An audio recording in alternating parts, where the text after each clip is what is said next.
da sedimentologia. Aham. Ô, Josiel. Clara, está participando, né?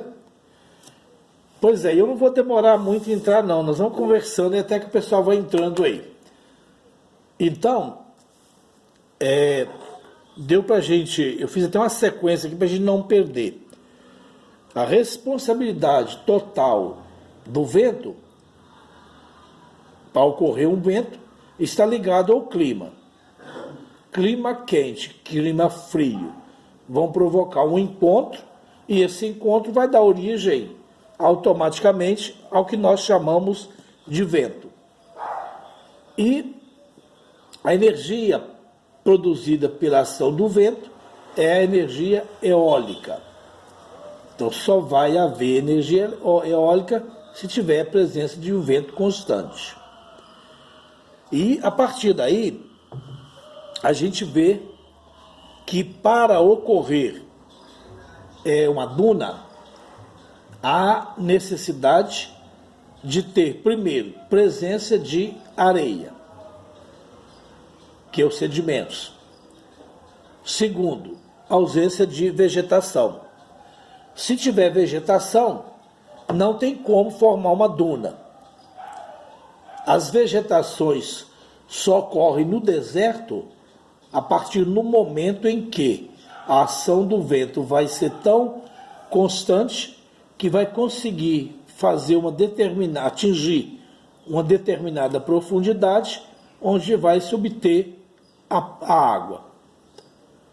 Geralmente, essas dunas, elas são hospedeiras, elas não são dali, elas vieram de outro local.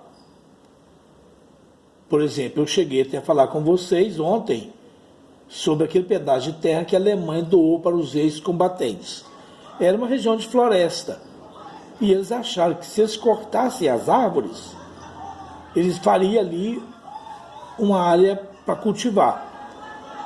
E deu tudo ao contrário. Simplesmente eliminou a barreira que é a árvore, consequentemente, a direção do vento foi propícia àquela região, cobriu toda a área deles em areias. E ali já estavam criando até uma vila. E ela não é constante, ela é variável. Se vocês der uma buscada em vídeos aí, igual eu tenho feito nesses dias, vocês vão pegar o Ceará. Tem cidades do Ceará que a igreja ficou coberta durante muitos e muitos anos. Você via só as torres da igreja. Aí veio essa quantidade, a mudança do vento, de direção do vento, tirou aquele material de novo. Quando eu falo diferença de direção, tem a consequência ligada à variação do clima, que é a variação da temperatura. Porque, por definição, a diferença entre duas regiões com pressão atmosférica diferente vai estabelecer o vento. E essa pressão está ligada principalmente ao próprio clima. Então, nós temos três ações. Uma ação transportadora, que é esse transporte que eu acabei de falar, que vai tirando o material, levando de um lugar para outro, ou vice-versa. Depois, o segundo, destrutiva, que é aquilo que nós vimos ontem, principalmente nos vídeos. Arrancando árvores, derrubando casas, virando até navios. E de acordo com a velocidade, você vai ter os nomes dados. Por exemplo, uma calmaria. Eu vou só falar dois repetindo de ontem. Uma calmaria. Você acende um cigarro, a fumaça sobe vertical. Um ciclone, um furacão, são ventos de alta velocidade. Vento que nem ocorre no continente, que já é ventos de alto mar. E esses furacões, esses ciclones, é que são responsáveis pela produção dessa coluna que nós chamamos de rodomoinho. Às vezes vocês assustam quando eu falo uma coluna livre. Eu já fiz um teste, inclusive, com essa coluna livre. Você enche um tanque de lavar roupa. Depois você abre, tira o tampão lá, a água vai descer fazendo um rodomoinho, você encosta o dedo. Se for maior, você encosta até a mão e não molha. Tá vendo que exemplo que chegou perfeito com o vento? E esse exemplo que eu dei da água, você pode fazer na sua casa. Você abre, você já deve ter visto. Você tira o tampão, ele vai fazendo isso aqui, ó. Você coloca o dedo naquele vácuo, naquele espaço vazio ali, você não molha nem o dedo. Imagine vocês diante de um furacão, uma pessoa, levanta a pessoa. A velocidade consegue tirar a pessoa do chão, por isso que a gente fica longe. Eu já vi alguns rodomões pequenos que levantam essas sacolinhas do mercado aí e vão jogando em grandes alturas aí, perde até a visão de tão longe que essas sacolinhas vão, porque elas são leves. É um exemplo popular artificial. Mas no exemplo natural, você tem dunas, não é só de quartzo. Tem de quartzo, que é aquele material cortante, e tem da mica. Imagine aquele mineral que vai se folheando, com lâminas minuciosas, pequenas. O vento consegue levar aquilo ali a grandes alturas e a grandes distâncias.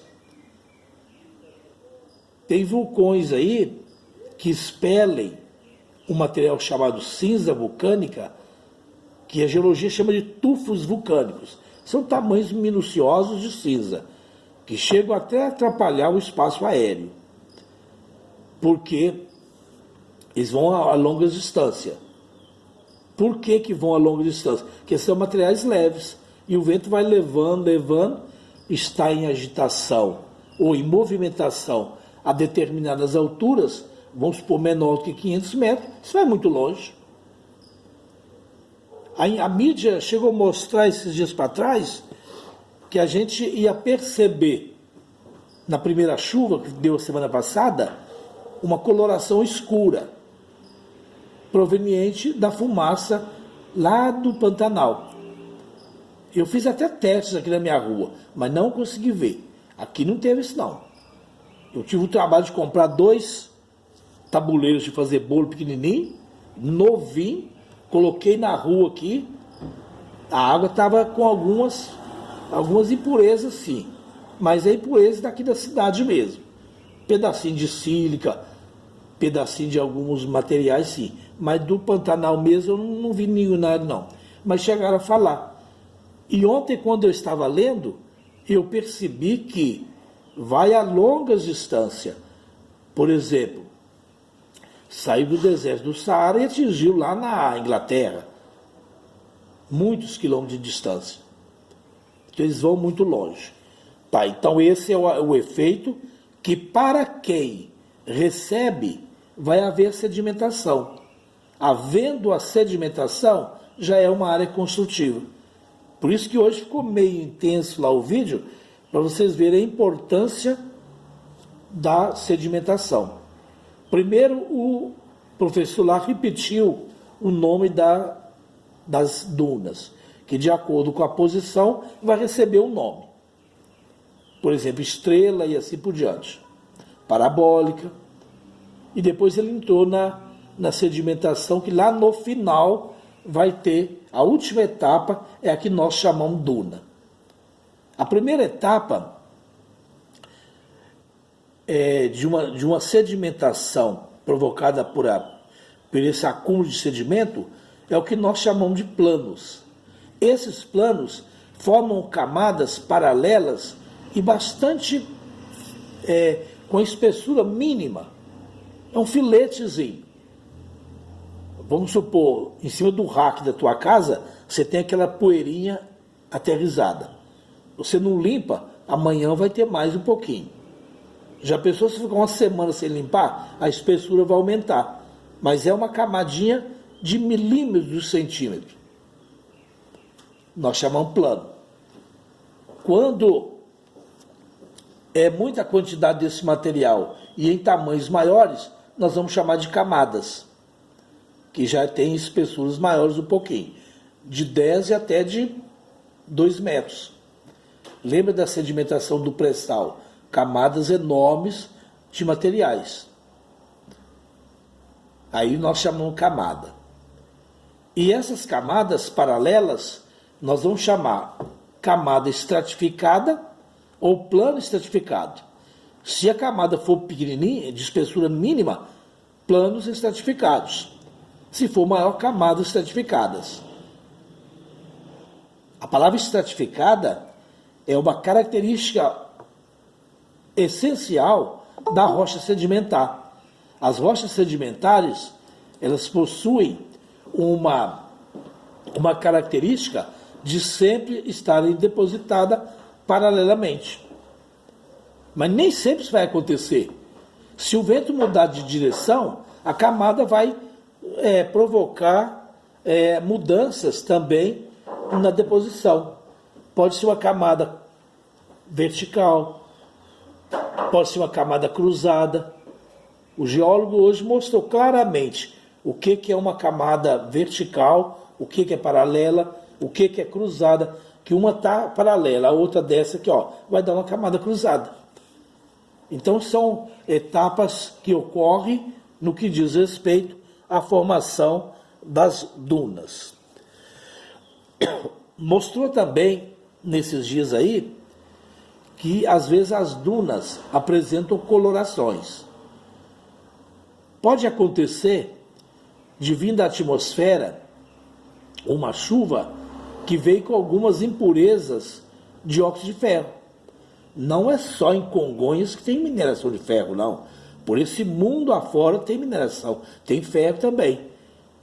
E elas desprendem resíduos pequenos, que são sedimentos, em forma de poeira, que ficam aí freadas na atmosfera. E quando chove, vai chover em forma de lama. Essa lama vai colorir. De minério de ferro, vai dar mais ou menos alaranjado. Pode acontecer também de um material argiloso, chamado lous, que é o responsável pelaquela coloração das montanhas lá de 7 cores. E por que não cinzas vulcânicas? Na região de Poças de Caldas, em Minas Gerais, se vocês observar a origem de Poças de Caldas, do território de Poças de Caldas, lá é uma cratera vulcânica antiguíssima. É um vulcão que houve naquela região de Poças de Caldas. Tanto é que lá é uma área muito boa para fazer plantações. De quê? De uva. Tem uma cidade chamada Andrada, que é o grande produtor de uva, de vinho, aqui em Minas Gerais.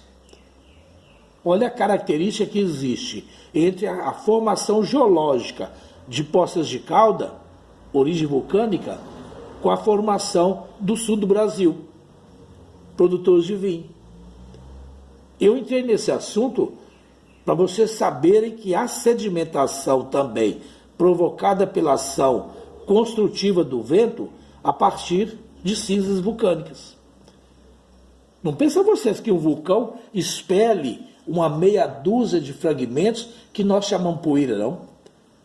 Há uns anos atrás eu cheguei a ver algum local aí que os aviões tiveram que ser suspensos por causa de a fumaça, que são os gases do vulcão. Tá bom? Então vamos aí, conversa comigo um pouquinho aí, porque senão eu vou ficar sem assunto para conversar com vocês aí. A Janaína quer que a gente converse bastante com vocês e até dar um diálogo de questões. Se vocês não quiserem que eu pergunto, faça a pergunta que se eu souber responder, a aula fica bem ativa. Não é, Vitória?